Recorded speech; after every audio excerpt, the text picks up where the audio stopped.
So I'd first like to say this to start this video. Fuck your Death Stranding review. Yo, it's the Grown Kid Talk Show.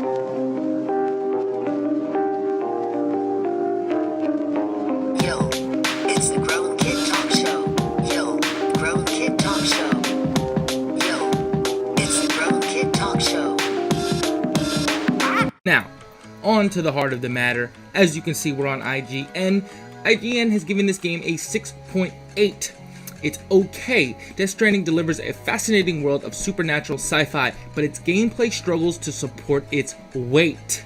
This is a clickbait review if I've ever seen one. I cannot wait to get to some of these elements that really make this game a 6.8, and let's see what this reviewer really has to say. So we'll scroll all the way up.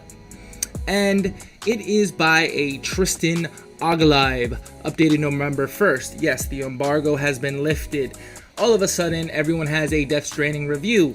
Everybody got review copies except for the public, who are the real critics of this game, me and you. But let's see what Tristan has to say. Why did this game get a 6.8 out of 10? When I think he talks rather positively about the game. Obviously has major negatives that really bring this game down, but let's just see. If Death Stranding sounds like a series of glorified fetch quests, it's because that's exactly what it is. Sir, Death Stranding, the name itself, doesn't sound like a series of glorified fetch quests. This is a horrible tagline. You know why? Because it is implied by the author of this article that you have seen some bit of trailer interview about Death Stranding, understand that you are a porter, you transport goods, and therefore plays off that as if that's a bad thing. Whereas this kind of insinuates that the title itself makes it sound like a glorified fetch quest, and it's not. And this bad writing, as you're going to notice, is throughout. Bad metaphors and bad similes. The Walking Dead. Remember what I said about bad writing? Play on The Walking Dead. The Walking Dread.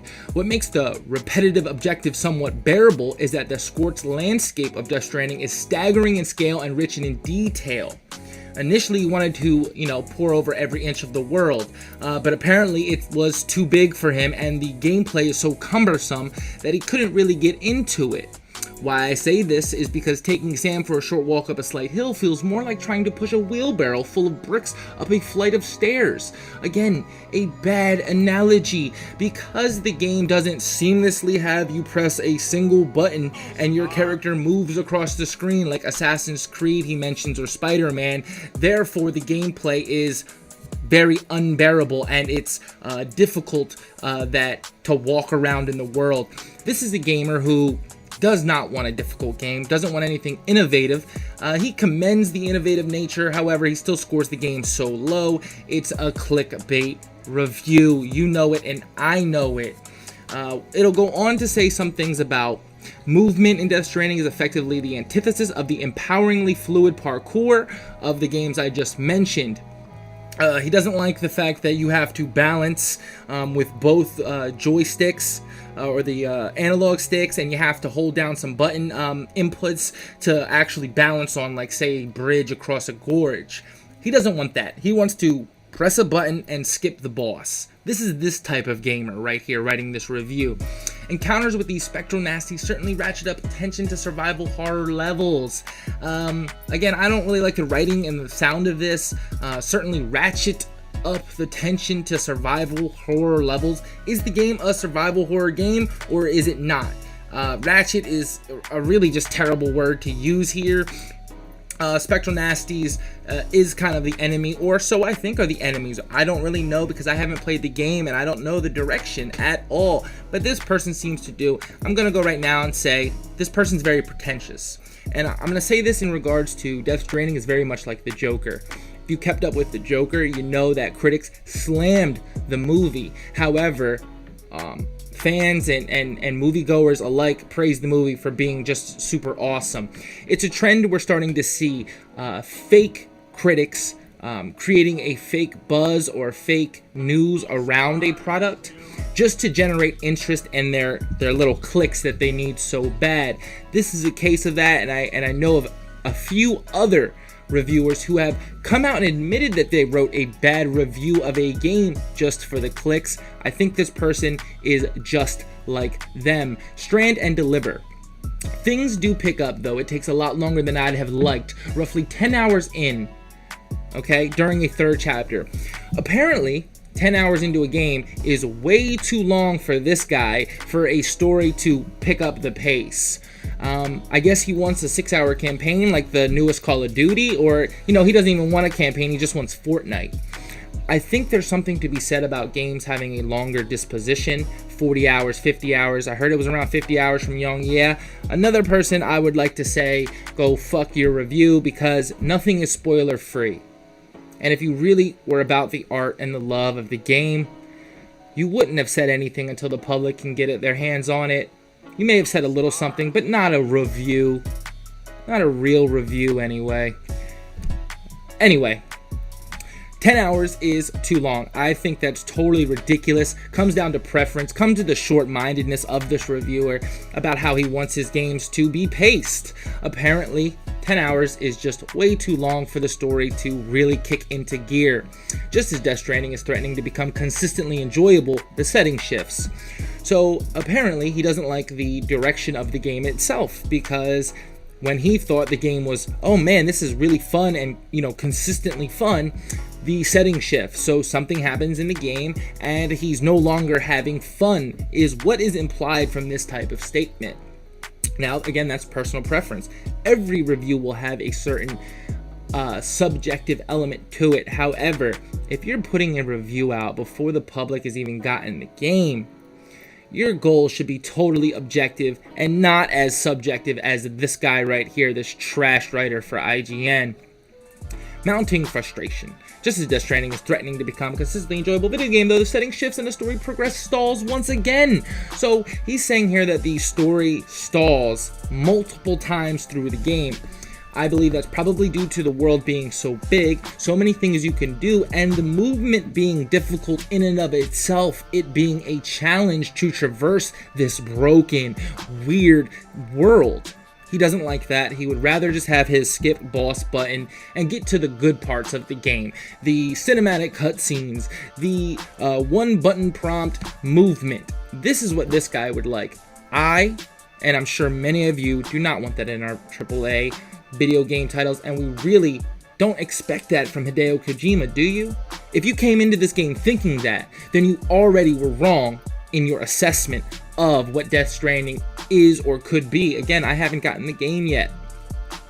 Let's keep moving on. It feels like being declared the winner of a food fight, only to find out that your prize is a mop and a bucket. Remember what I said about shitty writing? I don't know if this is supposed to be funny. I don't know if this is supposed to encapsulate the game.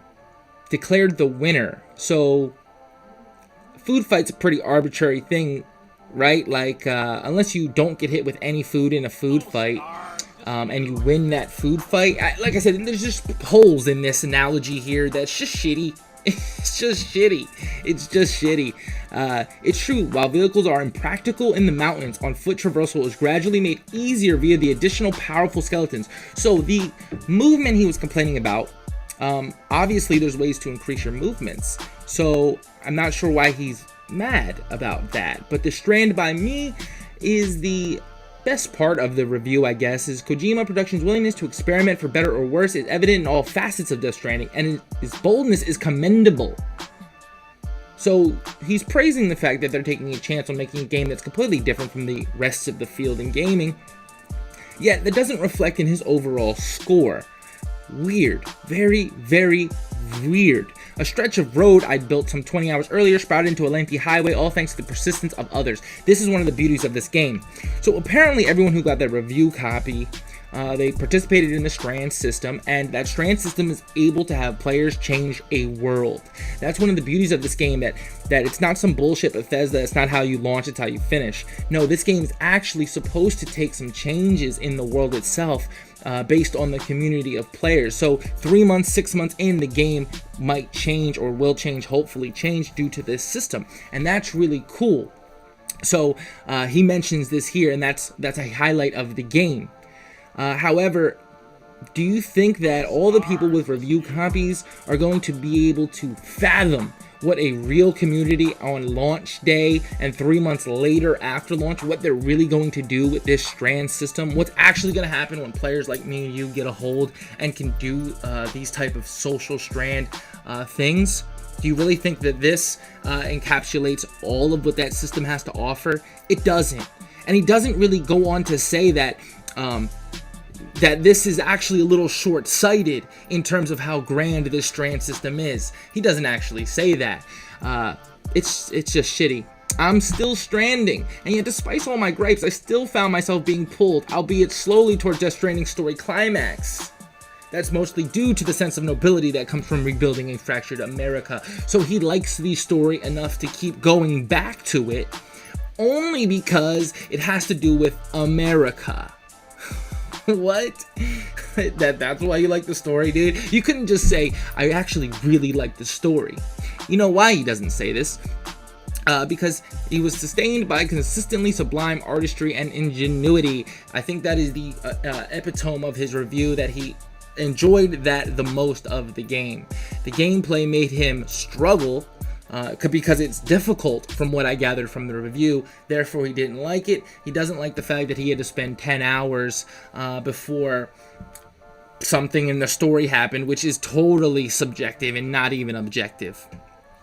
It's clear that Kojima, who's really taking the piss. Alright, for those Americans who don't know, taking the piss is more of a British thing kind of to say.